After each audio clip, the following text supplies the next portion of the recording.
2001 সালে বিএনপি ক্ষমতা আসার পরে এই গ্রামে মানে এই গ্রামের উত্তর মাথা থেকে দক্ষিণ মাথা পর্যন্ত এমন কোনো বাড়ি নাই যারা অত্যাচার করে নাই।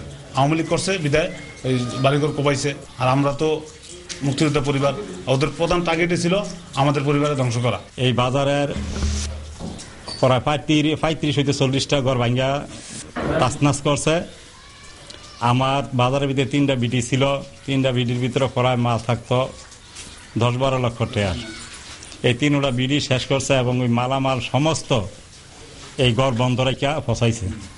আমি 1 মাসের উপরে বাহিরে ছিলাম, আমার ছেলেরা 6 মাসের উপরে বাহিরে ছিল। আমরা আওয়ামী লীগ করি এই সুবাদে 2001 সালের পরে বিএনপি 4 দলীয় জোট ক্ষমতা আসার পরে আমার এই বড় চাচা, সেও একজন মুক্তিযোদ্ধা, তার একাধিকবার তার বাড়িঘর কোপানো হয়েছে রামদা কুড়াল দিয়া।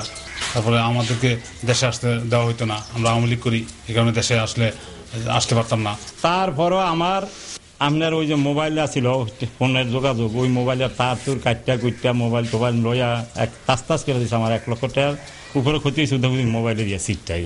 ঘর 2টা ঘর কোবাইছে, ঘরের মালামাল যথেষ্ট পরিমাণ নষ্ট করছে, এটা বলার মতো না। এত নির্যাতন মনে হয় শিলি কেউ হয় নাই। তারপরে যারা নৌকায় ভোট দিছে তাদেরকে গ্রামে দিতে হইতো, মানে থাকতে পারতো না, এবং থাকতে হলে বিএনপির ক্যাডারও টাকা দিয়ে থাকতে হইতো।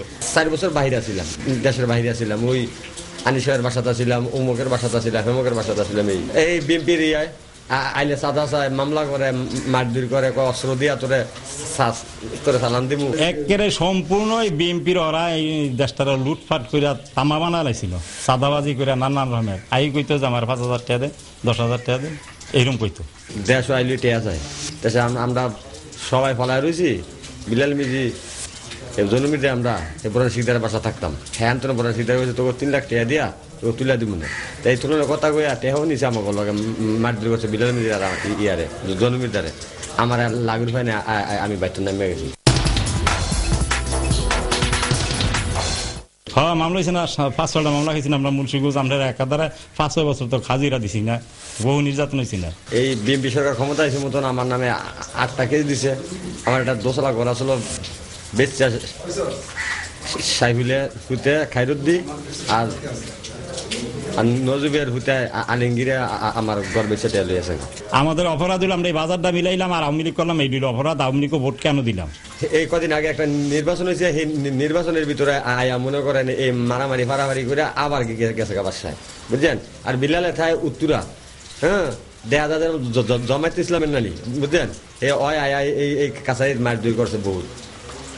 এরপরে ওই হেদুলকা বোর্ডের একদিন আগে ওরা ফাটকে তো অস্ট্রেলে বই আসলো বিল্লালে আর হইলো এই বাহাদুলে। ইউপি নির্বাচনের আগে তারা আবার আমাদের লোকজনের উপর হামলা করছে, কিন্তু আমরা তারপর সহনশীল ভূমিকা পালন করি। কি কারণে?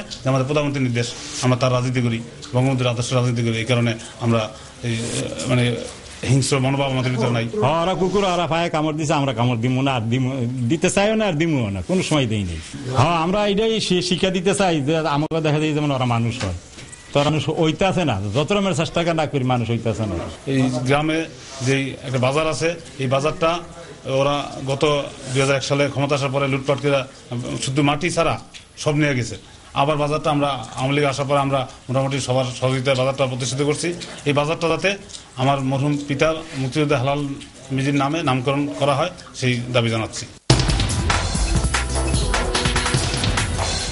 যে সন্ত্রাসের কোনো দল নাই, সন্ত্রাস ধরা পড়লে সাথে সাথে জবাই করিয়া এইটা আন্ডা হইলে অন্তত নিচে 14-15 বছর কারাদণ্ড দিয়া এই দেশ শান্তি মুক্ত করতে করি। মাননীয় প্রধানমন্ত্রীর কাছে আমার আকুল আবেদন যে আমাদের অত্র এলাকায় দলমত নির্বিশেষে যাতে মানুষ শান্তিপূর্ণভাবে সহাবস্থান করতে পারে, মানুষ সুখে শান্তিতে বাস করতে পারে। সন্ত্রাসের কোনো দল নেই, সন্ত্রাসের যে দলের হোক তার যাতে কঠিন বিচার হয়, আমি সেই আকুল আবেদন জানাচ্ছি।